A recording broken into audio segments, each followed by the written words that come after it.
نجیب الله شینواری سپیکس نه دینه مخکې چې سره د بنگلاديش افغانستان ترمنځ لومړي ټیسټ لپاره خپل یوله شریک کم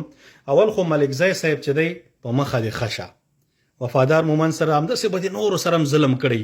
ګوره موږ شور نه کوو خو چې شروع شو نو دا اوسني حاکمان چې دی مولوي کبیر صاحب دا زموږ والد صاحب د 1990s نوي په دغه کې چې د ابدري روډ پیښور وختونو کې چې دا دونه غټ سړی نه و هغه وخت راسي پیژنې همداسې ما نورم د دوی دا مشران اوسني پیژني ولې دوی ته معلومات دی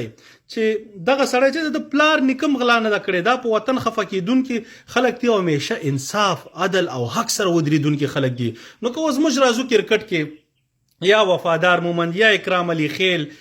یا نورو سلیم صافي یا بل ته مونږ حق غواړو نه دا زموږ تر زامن ترور زامن نه دی دا د دې وطن بچیان دي چې خواريانې کوي او دوی ته باید د دوی حق ورکړل شي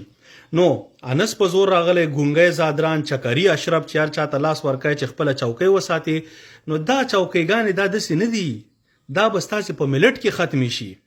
بل کس به راشي مګر موږ نه غواړو چې بس د افغانستان دغه کرکټ کې همیشه دغسې بېځایه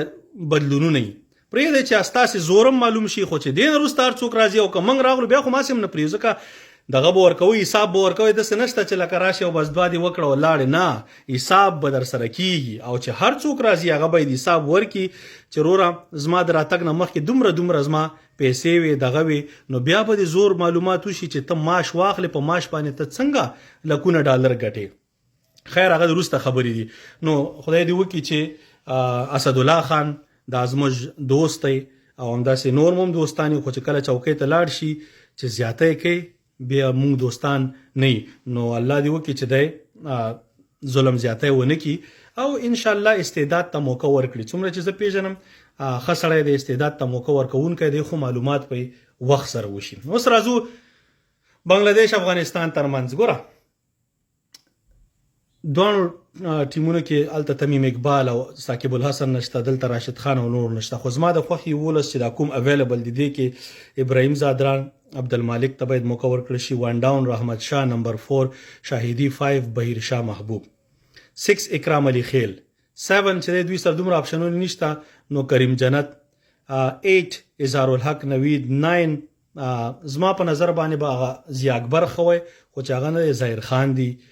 10 هغه عبدالرحیم زی چې دی دا ډومېسټک کې ښه بالینګ یې کړی دا 11 چې دی د دوی خوښه چې یامین احمد زی لوبوي که بل څوک دغه کوي خو دغه به هغه زما د خوښې 11 دغه یو بل پیچ چې دی دا خو اکثره د سپینې نو ښه به دی چې 2 فاسټران سي او 3 سپینران پکې